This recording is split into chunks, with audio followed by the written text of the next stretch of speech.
up, beautiful people, and welcome back to my channel. I apologize for my appearance right now. I'm about to go work out in a few minutes once I complete this video, but before you start watching this video, remember to thumbs up this video, subscribe to my channel if you have not subscribed yet. Go ahead and click that bell so you can get notified every single time I upload a new video. Share this video and check out the rest of my other content after this one. Alright, let's get to it. Okay, so last week I was asked a question about transitioning and tips and tricks on how to transition to becoming natural.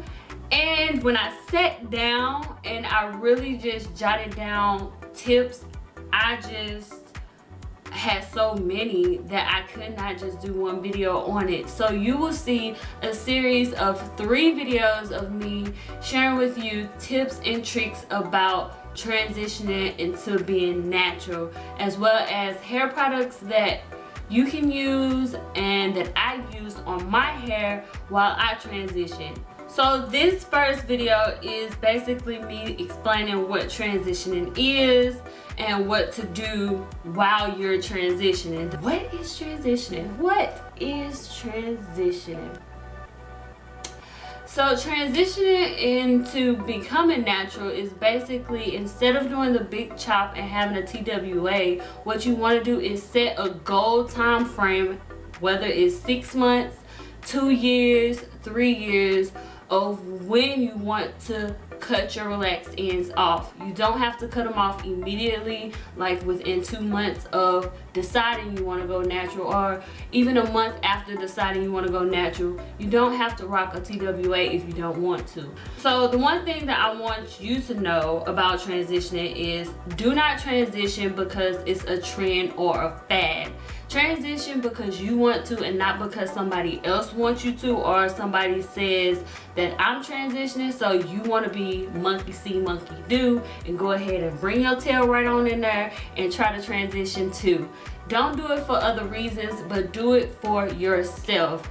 That is one of the main reasons why a lot of people that start the transitioning process end up breaking down and saying, I don't want to do this anymore, it's too hard, blah blah blah, and they come up with all kinds of excuses, and 2 months into transitioning they end up relaxing their hair because they really didn't want to do it because it was a trend, it was a fad, or somebody else said they want to do it and they just jumped on the bandwagon.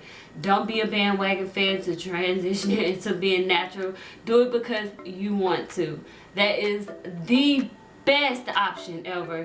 If you do it for yourself, transitioning will be easy. Even though there will be bumps down the road, it'll be easier that way because you wanted to do it. Got it? The first tip is basically patience. You have to be patient when you're transitioning. You cannot look at somebody else's phase of transition or their journey and thinking your journey of your hair growth, your texture, your everything is supposed to be identical to someone else.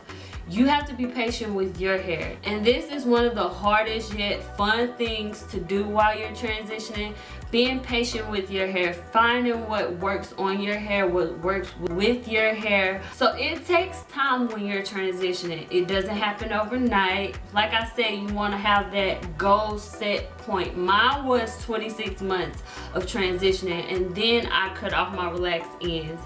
But it was kind of hard because at the same time you like, I want to cut my hair off to see my natural curl pattern, my actual curl pattern. Just to let you know, you won't know the true curl pattern of your hair when you have those relaxed ends weighing your hair down. Once you cut those relaxed ends off after your transition phase, that's when you will know the true texture of your hair.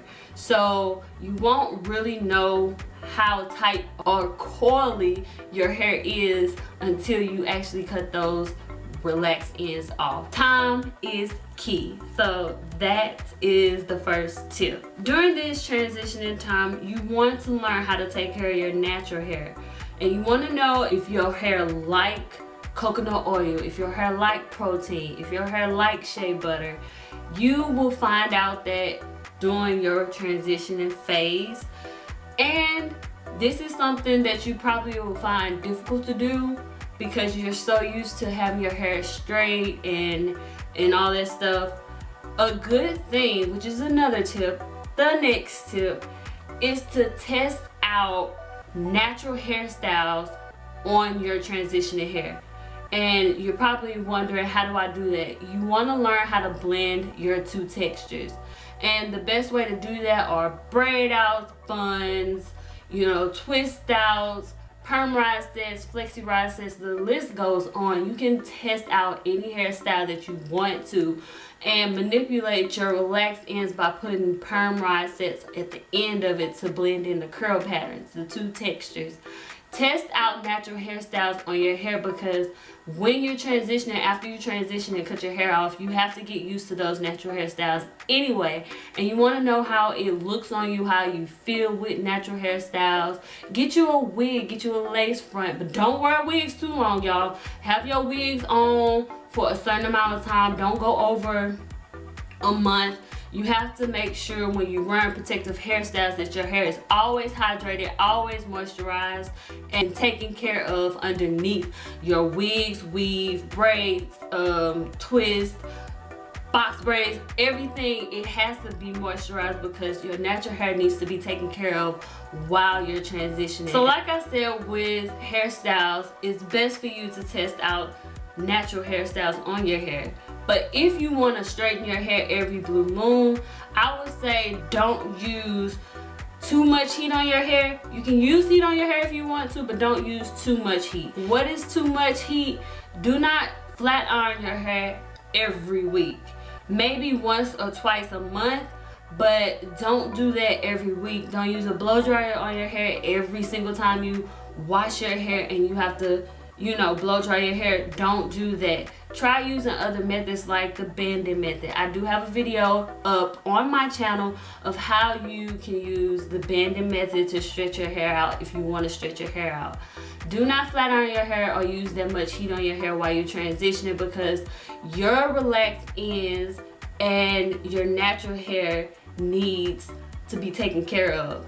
And you don't want your hair to break out at the demarcation line. And the demarcation, I don't know what I'm pointing at, by the way. The demarcation line is the line between where your natural hair and your relaxed ends meet. That is that line, and it's very weak when you're transitioning.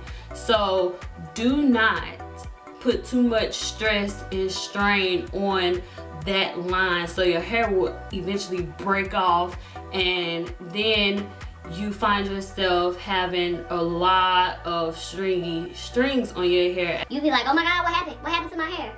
Also, using heat while you're transitioning is not that ideal if you want to make sure that your natural hair is coming in correctly, if that makes sense. Not so much correctly, but healthy. You don't want damaged hair once you transition and you cut your relaxed ends off, because that will happen if you put too much heat on your hair. You will have instant heat damage with your natural hair that's coming in, and once you cut your hair and after like a month or two of growing that natural hair out, you will see two different textures. You will see a looser texture and then tight curls right at the root of your hair, because the ends of your natural hair that you grew out are damaged, and you don't want that. So try to be safe as possible, and every single time you straighten your hair, make sure you deep condition your hair and also use a heat protectant every single time. It is no such thing as overkill with heat protectant if it's the spray kind or if it's the, you know, the one that's liquid based that you rub on your hands that I use every time I flat iron my hair. Video will be in the cards, but don't be afraid of that part of deep conditioning your hair and making sure that you have enough heat protectant on your hair when you're protecting your hair from the heat that you're using. Other than that, do you, but make sure you don't mess up your hair in the process of doing you. Do you know what I mean? The next tip is about washing your hair while you're transitioning. So when you wash your hair, it is going to take a little bit longer, and you have to accept the fact about that. Once you become natural, once you transition, it is going to take a little bit longer than it used to when you washed your hair when you were fully relaxed or texturized or whatever you do to your hair. it is going to take a little bit longer. So you have to be aware of that, and you have to accept that fact. Another thing is, when you're washing your hair, you want to be gentle with your hair because you have two textures and your hair can easily tangle because your curls will tangle in with your loosely straightened, relaxed ends, and that will cause a lot of knots and everything. And to avoid that, what you want to do is wash your hair in sections. 4 sections, 6 sections, 2 sections, however many sections you need, wash it in sections. And on top of that, this is a quick little tip, well, a trick that I learned during my transitioning phase. So what I did was loosely plait my hair each section, and I only gently massaged my hair with the shampoo just to get the buildup off, and then I rinsed that out. And when it was time for me to deep condition my hair, which I did every single time I wash my hair, which I recommend every single time you wash your hair, is to deep condition your hair, I unplaited each section, and then I put the deep conditioner in and twisted it up so that I can avoid tangles, and then I finger detangled my hair. You want to finger detangle your hair because every time you put a comb to your hair, you will snag your hair at the demarcation line, and it won't be as strong as it used to be when you're transitioning. So you want to make sure that you do the minimum to your relaxed ends that's hanging on for dear life, because it is weak and it can break off if you do certain things to it and manipulate it all the time. So finger detangle, don't comb. If you comb, use a wide tooth comb. There you go. So the next thing I recommend is clipping your ends. I know you're like, my hair only grows a 1/2 inch, why am I clipping off a 1/2 inch every other month? That makes the process of you snipping off your relaxed ends very easy, and it also helps with not having split ends come from the tip of your ends all the way up to the shaft of your hair to your natural hair. And when you cut your hair off, you have split ends on your natural hair. You don't want that. So to avoid all of that, you want to make sure that you are regularly snipping your ends, just trimming them, whether it's a 1/4 inch, 1/2 inch, an inch, snip them, and make sure you have a certain time frame. I snip my ends every other month. That was just on my clock, on my basis, what I preferred. So do you, and figure out what you prefer, whether it's once a month or every other month. You will keep your ends healthy, and you will keep your natural hair that's growing on your scalp healthy as well. So the next thing I recommend is always moisturizing your hair. Natural hair is naturally dry, so you want to hydrate it and moisturize it at all times. And I know y'all heard of the lock method. I do not recommend this method at all. Lock method is basically a leave-in, an oil, and then a cream. That doesn't make sense to me of why is in that order. The leave-in is for hydration and moisture, and then the oil is supposed to lock in that moisture, and then the cream is supposed to give your hair moisture and hydrate your hair and nurture your hair. So I don't recommend lock method. I recommend the LCO method, which is the leave-in conditioner as a hydrator and moisturizer, and then the cream, which will penetrate your hair as opposed to sitting on top of your hair if you put it on last. So it will penetrate your hair, hydrate, moisturize it, and then you put the oil of your choice on your hair to lock in that moisture, which will help maintain that moisture for a longer period of time and actually hydrate and help your hair grow and nurture it. And it will help with the healthiness of your hair. So the final step of this whole entire tip video is to basically come up with a routine. It is very beneficial for you to come up with a routine to just fit what's good for you. Don't look at somebody else's routine and think that your routine should be theirs. What you want to do is come up with something that works good for you. My routine was basically wash my hair every 2 weeks, and this went on for the first 6 months of me transitioning, and then I decided to start washing my hair on a weekly basis, and every single time I wash my hair, I deep condition my hair, and I made sure that I put my hair in a protective hairstyle immediately after washing my hair, and I didn't flat iron my hair as often after that 6-month period. The first 6 months I did straighten my hair, and I only straightened it once a month. But after that 6-month span, I stopped completely using heat. Meaning I stopped using a blow dryer, I stopped using a straightener, a curler, because I was experimenting with a lot of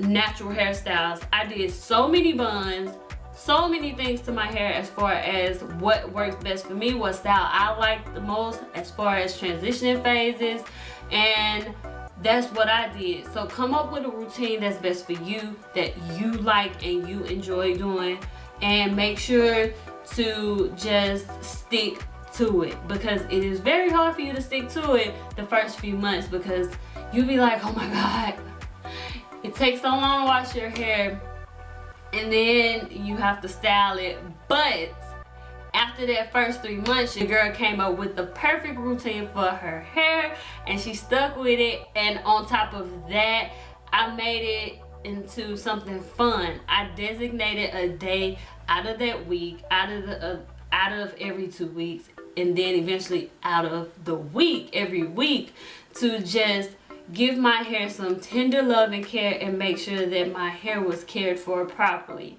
So that is something you should want to do. What makes it fun with transitioning is the fact that you're new to it. So you get to learn a lot of things, and you get to just try out a lot of styles and try out a lot of things that works for you or don't work for you. If it doesn't work for you, just go on about your business. Don't ask anybody else how something works on their hair, because it may work differently on your hair. So just test it out. You don't have to buy these expensive products, and I will talk about that tomorrow, because y'all, so many people have asked me, what products did you use on your hair when you was transitioning, because all these products are so expensive. Tomorrow I got y'all on these products, because y'all don't know how expensive it can be. It's a lot of people that say it's so expensive, but it can also be inexpensive, especially when you're transitioning. And I know it's a lot of products out there now, so y'all, I got y'all. So stay tuned for tomorrow's video, and I am so happy that y'all asked me to do this, because actually a lot of people in my family have asked me about my hair. How do I do it? How did my hair get so long? How did it get so thick? And it took me this long to put a video out. I don't know why. But anyway, I'll see y'all tomorrow. And as always, always be you, because it's only one you. You are awesome. You are amazing. And I will see y'all tomorrow. Deuces, y'all.